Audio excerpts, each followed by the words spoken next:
So once you've signed up, go ahead and click on Teacher Login at PearDeck.com. From here, you can adjust your settings.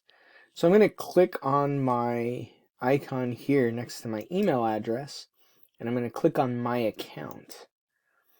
All right, and now I click here on Settings, and here is where I can turn on a bunch of my settings. And so the one we're talking about today is the Immersive Reader, right? And you want to make sure that that's checked on. And now we'll see what it looks like from the teacher and student side. On the right side of the screen, you'll see the teacher view, and on the left side of the screen, you see the student view. After having enabled the Immersive Reader in the settings, now students see this little icon at the bottom of their slides, and they can click on it, and their screen looks like this. Now I'm going to make this bigger so that you can see it better.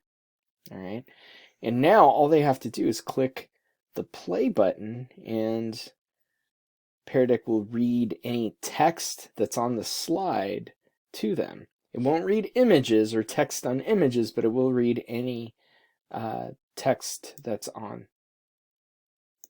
All right. Then students have some options where they can make the text smaller or bigger depending on their preference. They can decrease the spacing between lines if they want. They can pick a different font that might be a little more readable to them. They can also choose a dark mode if that helps. They can also go to this grammar options, and if for whatever reason they need to find parts of speech, they can click that, and all the nouns are highlighted and all the verbs can be highlighted also. Okay.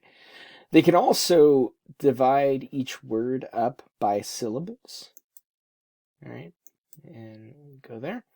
And finally, there's this cool feature where you could do a line focus, or they can choose language, and they can have the entire document read to them in their home language. So let's try Spanish. Latin American Spanish. All right, and you notice this is still in English, right? So all they would have to do after selecting their language is click on Document, and then the entire document is translated for them in the Immersive Reader. So, and it'll read it to them in that language. And that, in a nutshell, is how the Immersive Reader works in PearDeck.